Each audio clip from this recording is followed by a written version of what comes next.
Today we are moving to introduction to real analysis. Now, when we are talking about introduction to real analysis, we are talking about questions that are related to sets. Now, they said bound of a real numbers. They now said a set is bounded above if the value of x has a number that is greater than what? Or equal to x. Now, let's say, for example, you are given a question here. You can see they said 0 is less than x, less than or equals to 10.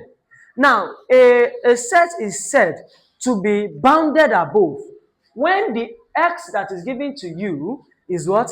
Is less than or equals to what? The highest number given to you. So we can see that they say it is greater than or equals to what? X. So when we are talking about bounded above, that the number that is given to you last is what? Is actually greater than what? Greater than x. So we can see that 0 is less than x. That is a number that is given to you. The number is what? Less than x, which is 0. So that is, now x is now less than or equals to 10.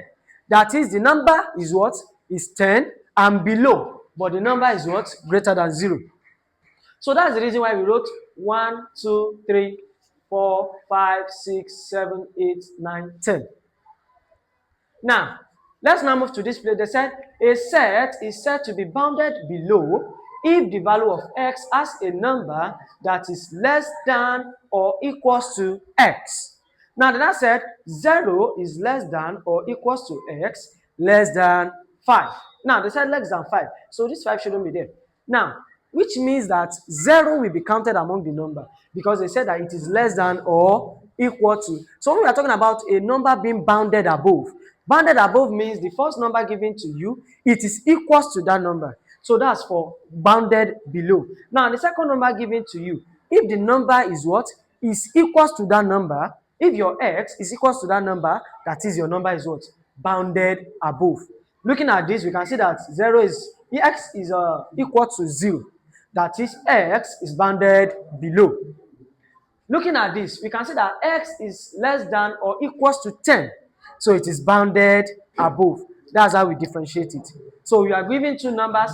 X is in between 0 and 10. You can see that 0 is less than x. So if there's 0 is less than or equals to x, that it is what? It is bounded below. But here you can see that x is less than or equals to 10. That is what? Bounded above. Now, they now talk about supremum. They said a set is said to be supremum when it has its highest value in a set. In a set. Now, example, they said the highest value that is given to you in a set is called a supremum. So let's take for example, you are giving 0 is less than or equals 0 is less than or equals to x less than or equals to 5. That is, it's going to start from 0, 1, 2, 3, 4, 5. Now, the supremum is going to be the highest number of the sets you got here, which is what? Which is 5. So we call it the supremum. Now, we have something called infimum. Infimum means a set is said to be infimum when it has its lowest value in a set. They now give us another illustration. They said 0 is less than x less than or equals to 10. Remember, they said 0 is less than x. That is, we are not going to start counting from 0 because they didn't say 0 is less than or equals to x. So we start counting from what? 1, 2, 3, 4, 5, 6, 7, 8, 9, 10.